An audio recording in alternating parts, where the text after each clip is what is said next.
And we're going to cheer on মার্কিন president Donald ট্রাম্পের বক্তব্য বিকৃত করা নিয়ে ব্রিটিশ গণমাধ্যম বিবিসিকে এক চুলো ছাড় দিচ্ছেন না ডোনাল্ড ট্রাম্প। বিবিসি ক্ষমা চাইলেও তা প্রত্যাখ্যান করে গণমাধ্যমটির বিরুদ্ধে 1 থেকে 5 বিলিয়ন ডলারের মামলা ঠুকিয়ে দেওয়ার কথা বলছেন মার্কিন প্রেসিডেন্ট।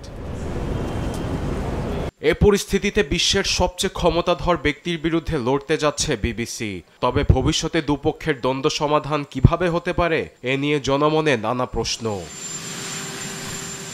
বিবিসির ক্ষমা চাওয়ার মূল উদ্দেশ্য ছিল ট্রাম্পের আইনি হুমকি-ধামকি বন্ধ করে যাতে কোনো রকম ক্ষতিপূরণ না দিতে হয়। ট্রাম্প সেটি মেনে না নিয়ে বিশাল অর্থের ক্ষতিপূরণ দাবি করেন, যা পরিশোধ সম্ভব নয় বলে সাফ জানিয়েছে বিবিসি। কেননা গেল বছর লাইসেন্স ফি থেকে গণমাধ্যমটির বার্ষিক আয় ছিল 3.8 বিলিয়ন ডলার।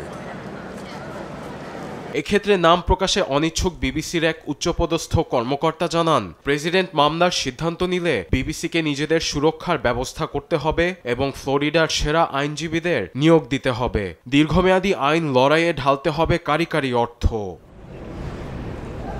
আবার এখানে যুক্তরাজ্য আমেরিকা দ্বিপক্ষীয় সম্পর্ক কাজে লাগাতে পারে বিবিসি। প্রধানমন্ত্রী কিয়ার স্টারমারের অনুরোধে ট্রাম্প মামলা তুলে নিতে পারেন এমন সম্ভাবনা হাতে রাখছেন না অনেকেই, কারণ ট্রাম্প শুরু থেকেই বিবিসিকে মিথ্যা গণমাধ্যমের আখ্যা দিয়ে আসছেন। বিশ্লেষকরা মনে করছেন এ দ্বন্দ্বে জড়িয়ে ওয়াশিংটন লন্ডন সম্পর্ক মাটি করতে চান না স্টারমার। এ পরিস্থিতিতে বিবিসি ও ট্রাম্পের লড়াই সামনে আরও বেগবান হবে বলে মনে করছেন অনেকেই। আরবেদ আফসার, নিউজ ডেস্ক, দেশ টিভি।